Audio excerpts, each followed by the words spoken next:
Ya, Assalamualaikum warahmatullahi wabarakatuh. Pada video kali ini saya akan menjelaskan tentang spektrometri massa. Capaian pembelajaran pada topik spektrometri massa ini yang pertama adalah mahasiswa mampu memahami prinsip spektroskopi massa. Kemudian yang kedua, mahasiswa mampu memahami komponen instrumen dari spektroskopi massa, memahami cara kerja dan juga memahami interpretasi dari spektroskopi massa. Ini adalah e-book yang saya gunakan sebagai referensi pada video hari ini, yakni bukunya Mafia, edisi kelima yang berjudul Introduction to Spectroscopy. Spektrometri massa itu merupakan instrumen yang digunakan untuk menentukan struktur kimia dari molekul organik berdasarkan perhitungan massa dari molekul tersebut serta pola fragmentasinya. Nah, prinsipnya sendiri itu dengan menggunakan alat spektrometer. Suatu zat uji akan menghasilkan berkas ion, kemudian instrumen tersebut akan memilah ion tersebut menjadi spektrum yang sesuai dengan perbandingan massa terhadap muatan, dan merekam kelimpahan relatif dari tiap jenis ion yang ada. Dalam spektrometri massa, itu molekul sampel dalam fase uap itu dibombardir dengan elektron berenergi tinggi sekitar 70 elektron volt yang menyebabkan lepasnya satu elektron dari kulit valensi molekul tersebut. Molekul yang kehilangan satu elektron akan menjadi suatu kation radikal. Nah, berikut adalah strukturnya. Jadi ini ada suatu molekul ya, kemudian ditembak atau dibombardir dengan elektron berenergi tinggi, maka akan dihasilkan suatu molekul yang disebut kation radikal. Nah, ada muatan positif, biasanya kita sebut kation, dan tanda titik ini menandakan dia radikal. Dan juga dilepaskan 2 elektron. Nah, kation radikal tersebut mengandung semua atom-atom dari molekul asal, lalu minus 1 elektron, dan disebut juga ion molekul atau molekular ion, dan dinyatakan dengan molekul kation radikal. Ya, ini contohnya, ada senyawa CH3, CH2, CO, CH3, yang mana dia ditembak oleh satu elektron, maka atom O di sini akan kehilangan satu elektronnya, sehingga bermuatan radikal kation atau kation radikal atau radikal positif. Dan dihasilkan juga 2 elektron, satu elektron dari instrumen, satu elektron adalah elektron yang dilepaskan dari molekul ini. Nah, sebagai hasil dari tabrakan dengan elektron berenergi tinggi, ion molekul akan mempunyai energi yang lebih tinggi dan dapat pecah menjadi fragmen yang lebih kecil, baik itu dalam bentuk kation, radikal, ataupun molekul netral.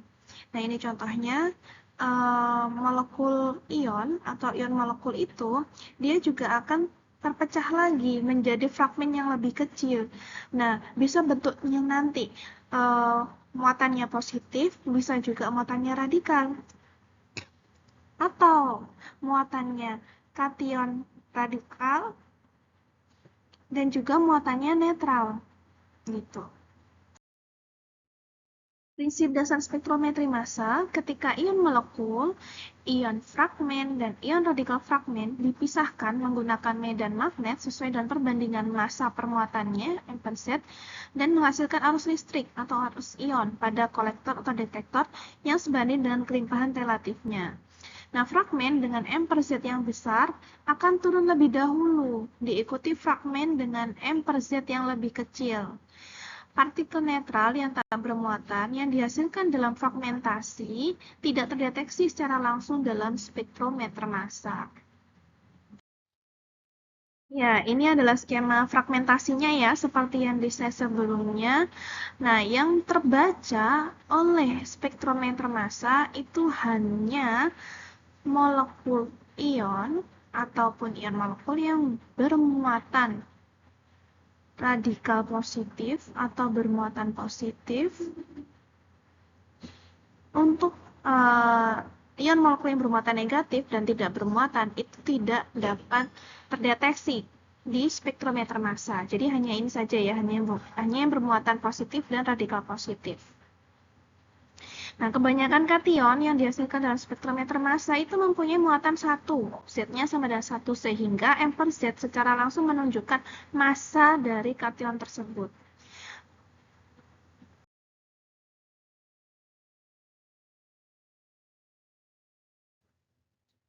Jadi spektrometer massa itu merupakan suatu detektor ya, dan biasanya dihubungkan oleh suatu instrumen.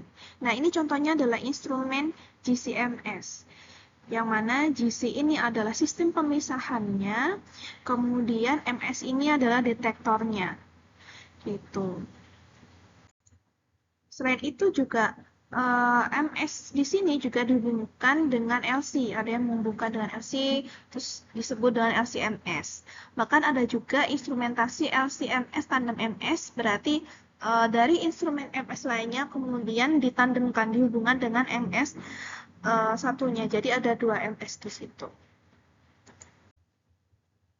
Ya, ini adalah skema dari spektrometer massa. Ini saya ambil juga dari bukunya Pavia, yang mana terdiri dari sampel inlet di sini atau tempat sampel, kemudian ada ion source, sumber ionnya, lalu ada mass analyzer, di sini akan menganalisis dari massa-massa molekulnya, ion molekulnya, lalu ke detektor, dan nanti hasil detektor akan diolah di sistem data di sini.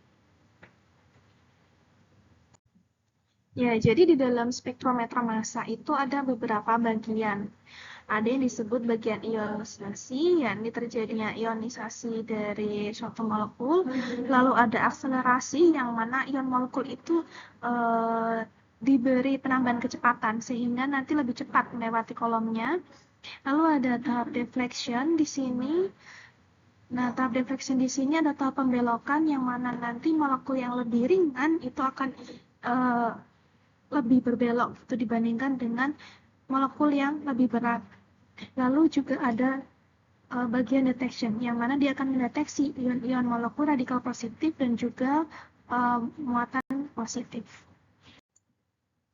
Ini adalah komponen instrumennya ya.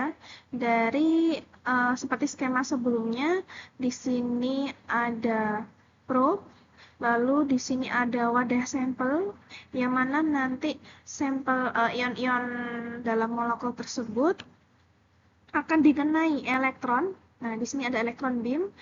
Lalu elektron tadi ya sudah mengenai molekul, maka akan terbentuk molekul, baik itu yang bermuatan radikal positif maupun bermuatan negatif, maupun positif maupun netral, dan juga muatan negatif. Nah, kemudian mereka akan melewati medan magnet di sini. Nah, setelah itu molekul-molekulnya akan melewati detektor. Nah, saya ulangi lagi, di detektor nanti hanya ion molekul yang bermuatan positif dan radikal positif yang akan terbaca, dan kemudian akan diolah menghasilkan suatu spektrum. Sampel akan diuapkan di bawah vakum dan diionkan menggunakan berkas elektron. Jadi ion sampel tersebut akan dipercepat menggunakan medan listrik, lalu memasuki tabung penganalisis dan dilewatkan dalam suatu medan magnet. Nah, dalam kekuatan medan magnet tidak diberikan hanya ion-ion positif dan radikal positif yang akan difokuskan ke detektor. Sedangkan ion-ion yang lain yang bersifat radikal netral, kemudian bermuatan negatif dan netral itu akan dibelokkan ke dinding tabung. Nah, ion dengan M per Z lebih besar maka akan mencapai detektor lebih dulu, diikuti M per Z yang lebih kecil. Nah, arus listrik yang diterima detektor itu akan diperkuat dan spektrum massa dari sampel akan direkam.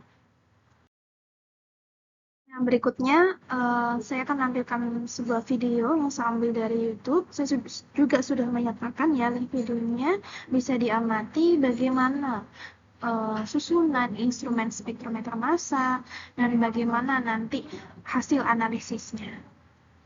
In other videos, we have talked about the idea that even for a given element, you might have different versions of that element, and we call those different versions isotopes.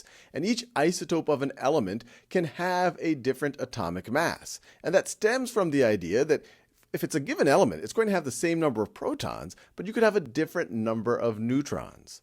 Now, one question that you might have been asking yourself is, how have chemists been able to figure out what the various isotopes of an element are and their relative abundance? What percentage of an element that we find in the universe is of isotope A versus, say, isotope B? And the answer to your question is they use a technique known as mass spectrometry. I can never say it right. Mass spectrometry. Sometimes you'll hear the word mass spectroscopy, and they're essentially referring to the same idea. And what this technique is that you put a little bit of a sample right over here. Let's say we're talking about zirconium in this example, and you heat it up. So you have a bunch of the zirconium floating around, and then you beam it, you bombard it with a bunch of electrons. And what the electron bombardment does is it can knock off electrons from the atoms in your sample, and it can ionize them. And by ionizing some of your atoms, they now have charge. And because they have charge, they can be accelerated through these electric plates. So now you have these ions, in this case of zirconium, moving quite rapidly through this chamber. And then they enter into a magnetic field. And a magnetic field, a strong magnetic field, can bend the path, can deflect ions with charge. For a given charge, the force of the deflection will be the same, but if you have a larger mass, you're going to be deflected less. And if you have a lower mass, you're going to be deflected more.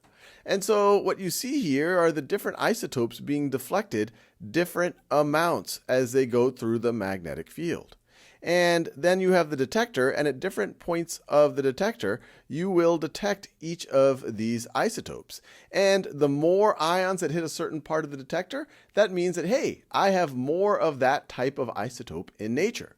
And then from that, you can generate a chart that looks like this, where you see on the horizontal axis, sometimes you'll see it labeled atomic mass, and here it's in unified atomic mass units.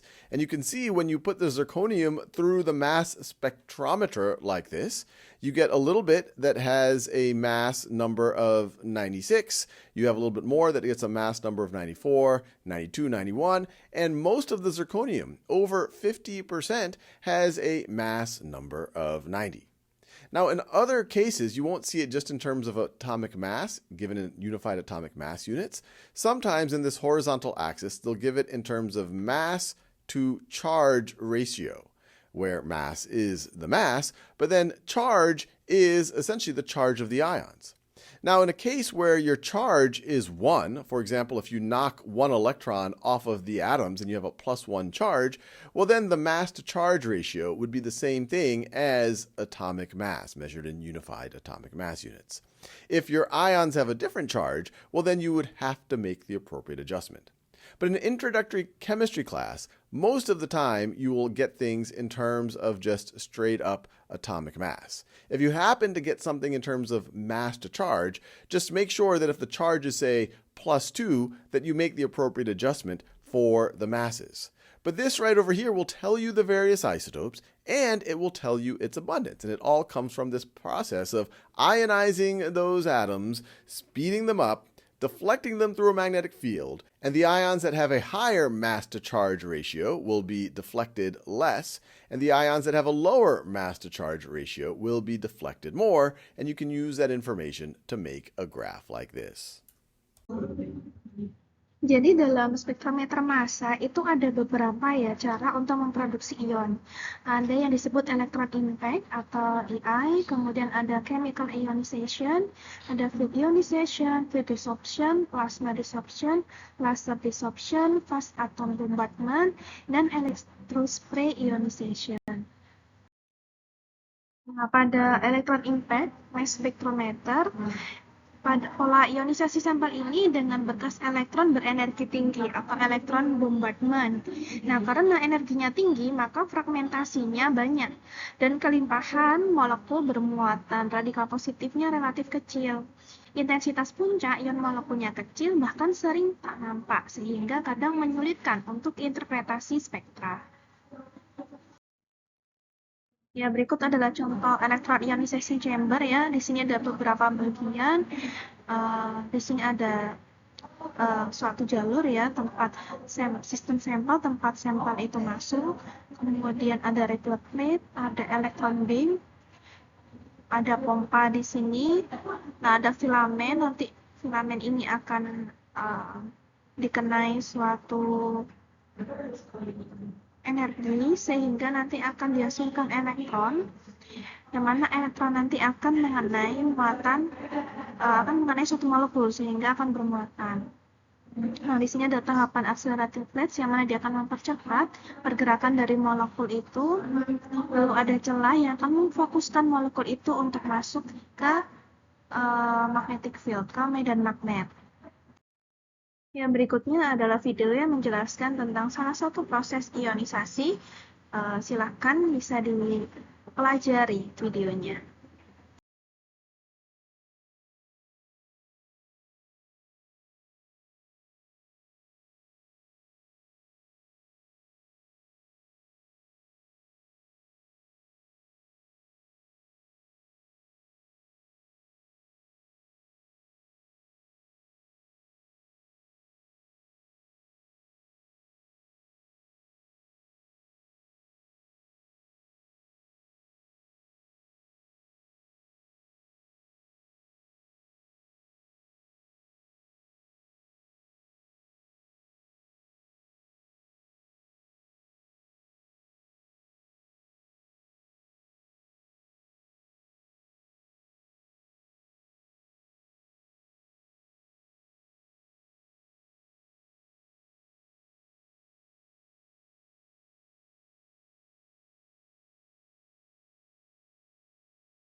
Nah, yang berikutnya adalah chemical ionization mass spectrometer. Untuk pola ionisasinya itu menggunakan gas. Contohnya ada metana, isobutan, dan amonia, di mana gas-gas tersebut itu diionkan. Nah, energi ionisasinya itu lebih kecil dibandingkan pakai elektron impact MS, sehingga fragmentasinya lebih kecil, namun kelimpahan relatifnya untuk molekul ion itu lebih tinggi. Nah, dalam spektra chemical ionization ini, informasi mengenai berat molekul suatu sampel diperoleh dari protonasi molekul sampel, dan harga M/Z-nya yang diperoleh adalah 1 unit lebih besar dibandingkan berat molekul yang sesungguhnya.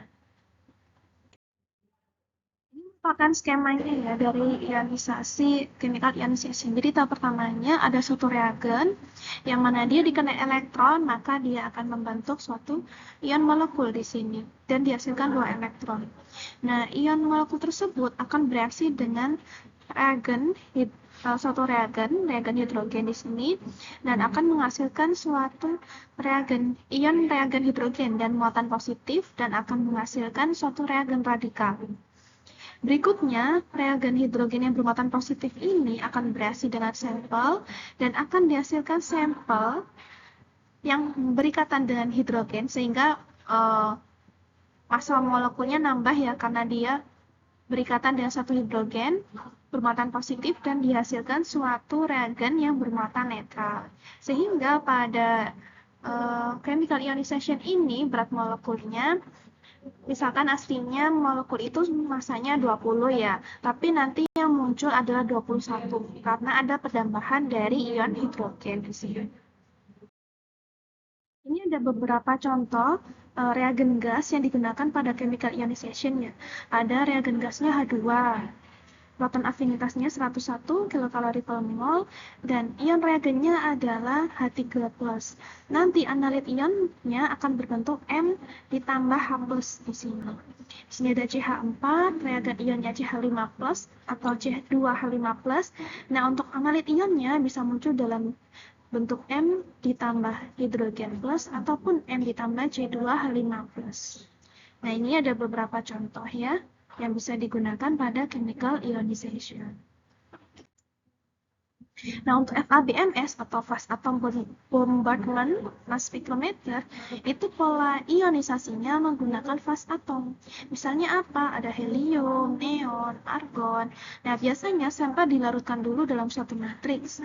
Misalnya glycerol, kemudian dibombardment dengan fast atom, misalkan Na atau neon. Untuk FDMS atau Field-Desorption Mass Spectrometer, itu pola ionisasinya menggunakan medan magnet. Nah, sampel diletakkan pada filamen dan dipanaskan secara gradual menggunakan medan listrik atau electric field. Sampel akan mengalami ionisasi melalui elektron tunneling. Nah, ion-ion yang terbentuk adalah molekul yang bermuatan positif, ion molekul bermuatan positif, dan ion molekul yang ditambah atom Na, muatan positif. Nah, teknik ionisasi yang saya jelaskan tadi, yang pertama, contohnya electron impact ya, itu disebut hard ionization. Nah, untuk contoh ionisasi kedua, ketiga, dan empat itu disebut dengan soft ionization. Salah satu contoh ya, hasil pengukuran menggunakan spektrometer massa, yang mana hasilnya disebut dengan suatu spektrum massa. Nah, spektrum massa sendiri itu adalah suatu plot antara kelimpahan relatif versus M/Z. Nah, jadi ini adalah di sumbu Y adalah kelimpahan relatifnya, dan di sumbu X-nya adalah M/Z, massa permuatan.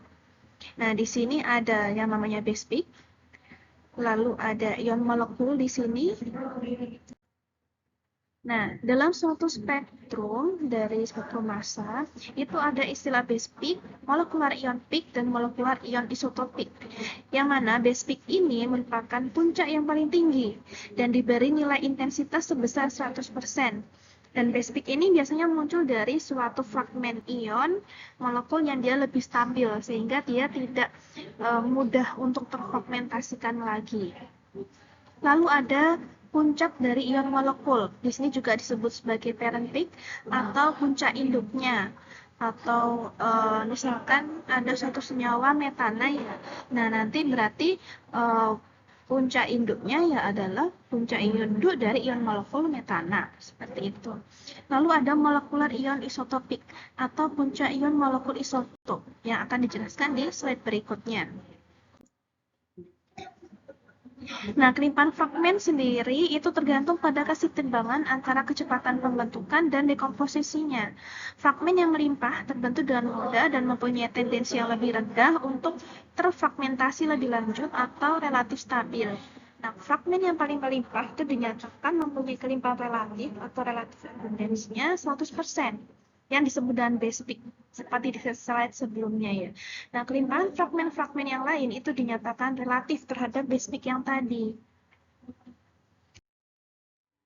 Nah, ini adalah penjelasan tentang kelimpahan isotop. Jadi, massa dan kelimpahan beberapa isotop di alam itu penting dalam spektrometri massa, karena adanya beberapa atom ataupun unsur yang dia memiliki nomor proton yang sama, atau nomor massanya juga sama. Di sini contohnya ada karbon, ada C12 dan C13. C12-nya massa molekulnya nanti 98,9, kelimpahannya 98,9, dan untuk 13C itu kelimpahannya 1,1%. Begitupun dengan beberapa unsur isotop. Ini adalah contoh pengaruh kelimpahan isotop pada corak spektra massa. Misalkan pada atom C, kan dia punya isotop ya 12C dan 13C, dan kelimpahan masing-masing 98,9% dan 1,1%. Di sini contohnya ada CH4. CH4 dengan atom C memiliki massa 12 dan atom C dengan massa 13. Atau protonnya 13, satunya protonnya 12. Nah, karena kelimpahannya 12C itu lebih tinggi, maka dia akan muncul paling tinggi peaknya di sini, M plusnya 98,9. Nah, sedangkan 13C di sini dia akan muncul di peak yang paling kecil karena kelimpahannya sedikit. Jadi itu hubungannya isotop dengan kelimpahan suatu atom ataupun unsur. Nah, di slide ini akan dijelaskan tentang hubungan antara kelimpahan isotop dengan spektrum yang dihasilkan. Nah, di sini ada contohnya asam asetat CH3COH yang mana ada 2 atom karbon di situ. Atom karbon dia punya isotop, ada yang jumlah protonnya 12 dan ada yang 13. Nah, untuk yang jumlah masanya 12, maka dia akan memiliki massa ion molekul sebesar 60. Nah, dengan kelimpahan 98,9%, maka dia akan muncul lebih tinggi di sini. Nah, karena dia kelimpahannya paling tinggi, maka dia akan jadi base peak dengan kelimpahan 100%. Sedangkan untuk atom karbon yang mana satunya protonnya 12, satu protonnya 13, dan sebaliknya dia akan muncul di M-Z 61. Nah, untuk asam asetat di mana atom karbonnya itu memiliki proton 13, maka M-Z-nya akan muncul di 62. Namun karena kelimpahannya sangat kecil sekali, sehingga dia tidak akan muncul peak-nya di M-Z. Nah, dalam spektrum massa, itu ion bermuatan tunggal yang mengandung atom karbon akan juga memberikan puncak pada satu mass unit lebih tinggi atau M+1. Seperti pada slide sebelumnya ya. Nah, ini disebabkan adanya kelimpahan 13C di alam, yakni sebesar 1,1%. Nah, untuk ion yang mengandung N atom karbon, kelimpahan puncak isotopnya adalah N dikalikan 1,1% atau jumlah atom karbonnya dikalikan 1,1%. Ini berikutnya juga sama, ada suatu atom Br yang mana dia memiliki isotop dengan nomor 181 dan juga 79 dan kelimpahan yang sama 50% dan 50%. Maka nanti peaknya pun juga akan mengikuti, akan ada peak yang mana dia tingginya hampir sama. Contohnya di sini ada CH3Br, M-Z-nya 94 dengan massa Br-nya 79 dan ada CH3Br M+2 atau Br-nya di sini massa molekulnya 81. M/Z-nya 96. Nah, karena kelimpahannya sama 50-50 atau 1:1, maka peak-nya pun ketinggiannya juga akan sama. Nah, ini bisa kita lihat di sini juga. Kalau misalkan senyawanya ada 2 atom Br. Nah, kalau misalkan Br-nya 179, satunya 79, maka M/Z-nya di 172. Nah, kalau misalkan Br-nya satunya 79, 181, satunya 81, maka M/Z-nya akan muncul di 174. Nah, dia yang paling tinggi di sini. Lalu jika M/Z-nya itu 8181, maka M/Z-nya akan muncul di 176. Tapi diingat-ingat lagi bahwa kelimpahannya 81 dan 79 ini adalah sama 1:1, maka nanti ketinggian peak-nya di sini akan sama antara ion molekul bermuatan positif dan ion molekul N+4 rasanya. Slide ini penjelasan dari slide sebelumnya ya. Jadi contohnya ada iodin ataupun fluor. Nah, itu juga merupakan monoisotopik. Namun terdapat 2 isotop Cl yaitu 35Cl dan 37Cl dengan rasio kurang lebih 3:1 seperti yang sudah saya jelaskan di slide sebelumnya, dan 2 isotop Br yaitu 79Br dan 81Br dengan rasio kurang lebih 1:1. Nah, dengan demikian, maka suatu ion molekul atau ion fragmen dengan suatu atom Cl atau Br juga akan memberikan puncak pada dua massa unit yang lebih besar, yaitu N+2 dengan kelimpahan berturut-turut kurang lebih 30% dan 100% dari puncak N+-nya. Berikutnya sama seperti jika ada suatu senyawa yang berkaitan dengan atom Cl. Nah, ini penjelasannya sama. Semua peak yang muncul itu akan berkaitan dengan kelimpahan dari atom isotop di alam. Gitu. Nah, ini bisa kita amati ya, kalau misalkan atom Cl-nya itu masanya 35, maka M/Z-nya di 50.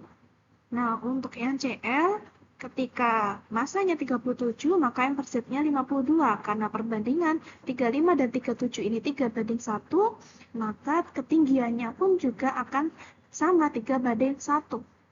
Nah, sama seperti jika ada dua atom Cl di situ. Nah, pada pola fragmentasi itu ada reaksi fragmentasi dan aturan elektron genap atau even electron flow. Nah, ion berelektron gasal atau E, dia akan berfragmentasi dengan kehilangan radikal atau molekul. Sedangkan ion berelektron genap hanya dapat berfragmentasi dengan kehilangan molekul. Gitu. Jadi ini bedanya. Kalau ada ion bermolekul ganjil, maka dia akan berfragmentasi kehilangan radikal ataupun molekulnya. Nah, kalau genap itu akan berfragmentasi dengan kehilangan molekulnya.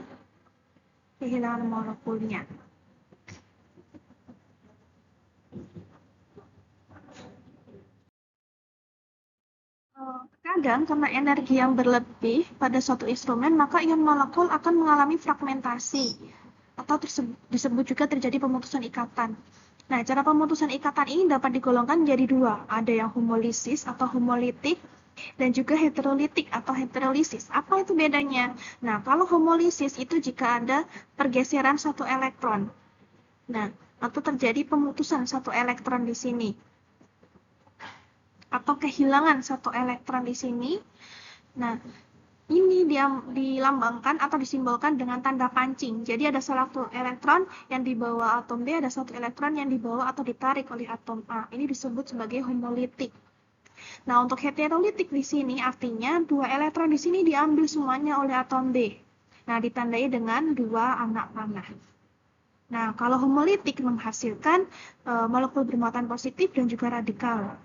Nah, kalau heterolitik bisa terjadi pembentukan molekul radikal kation ataupun dihasilkan suatu molekul netral. Seperti itu. Ini ada suatu senyawa yang disebut oktometil metilbenzoat. Nah, di sini pelepasan elektron atau pemutusan elektronnya disebut homolitik. Digambarkan dengan anak pancing ya di sini, satu elektronnya itu diambil oleh ikatan O dan CH3 dan satu elektronnya diambil oleh ikatan rangkap CO di sini. Sehingga nanti akan terbentuk ikatan CO rangkap 3 dan muatan positif dan juga akan terlepas di sini CH3O-nya bermuatan radikal. Nah, ini dia akan muncul di ion molekulnya di 31 M/Z. Nah, jika mengalami heterolitik, maka akan terjadi reaksi penyusunan ulang. Nah, di sini karena elektron 2 di sini berpindah di sini, maka akan terbentuk ikatan rangkap C dengan C, lalu elektron yang di ikatan rangkap ini terlepas berpindah ke sini, maka akan terbentuk ikatan rangkap C dengan CH2. Nah, H di sini dan OCH3 di sini akan terlepas membentuk CH3OH. Maka ion molekulnya berjumlah 32. Masanya berjumlah 32. Maka akan muncul di M/Z 32 di sini. Oke, berikut ini adalah contoh spektrum massa klorin. Satu senyawa yang ada unsur klorinnya di sini. Nah, karena klorin itu punya isotop ya 35 dan 37, maka akan muncul dua peak di sini. Dan ketinggian peaknya itu juga tergantung dari kelimpahannya. Seperti di slide sebelumnya. Nah, maka di sini ada yang muncul di M/Z78 ketika klorinnya itu masanya 35 dan di M+2 di 80 M/Z-nya karena Cl juga memiliki massa 37. Nah, berikutnya adalah contoh suatu senyawa yang mengandung bromin ya. Karena bromin ini perbandingannya tadi 1:1, maka ketinggiannya hampir sama di sini. Untuk senyawa ataupun ion molekul yang mengandung itu bromin dengan massa molekulnya 79, maka akan muncul di M/Z 122. Nah, ketika ada senyawa yang mengandung bromin dengan massa molekulnya 81, massa atomnya 81, maka akan muncul di M/Z-nya 124. Nah, ini sulfur. Karena sulfur sendiri itu juga isotop ya. Dia akan muncul di ion molekulnya di M/Z76 dan ini di M+2-nya di sini dia lebih rendah. Karena kelimpahan proton dari sulfur M+2-nya itu dia lebih rendah, lebih sedikit jumlahnya.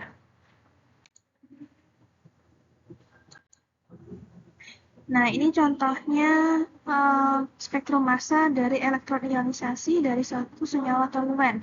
Dia massa molekulnya 92, maka di sini akan muncul puncak di M/Z92. Nah, jadi kalau misalkan mau menganalisis suatu senyawa ya menggunakan spektrometer massa, kemudian kita ingin tahu senyawa kita itu mengandung senyawa apa sih? Nah, itu bisa dilihat dari ion molekulnya. Ion molekulnya di mana? Kemudian bisa dilihat dari namanya similarity index. Ya, kalau misalkan mau menguji MS ya, pakai MS itu nanti selain spektrum itu juga keluar library namanya. Di library nanti itu akan muncul perkiraan beberapa senyawa. Nah, S itu adalah similarity index. Jadi untuk kita memilih kira-kira senyawa yang kita analisis atau analit yang terbaca di spektrum tersebut itu senyawa apa. Nah, kita pilih dari library itu yang memiliki SI di atas 95%. Biasanya yang hampir 100, mendekati 100% itu artinya spektrum hasil analisis kita itu memiliki kesamaan dengan spektrum yang ada di library-nya instrumen. Itu cara mengidentifikasinya. Dilihat dari similarity index library-nya. Baru nanti kita tahu analit kita itu senyawa apa.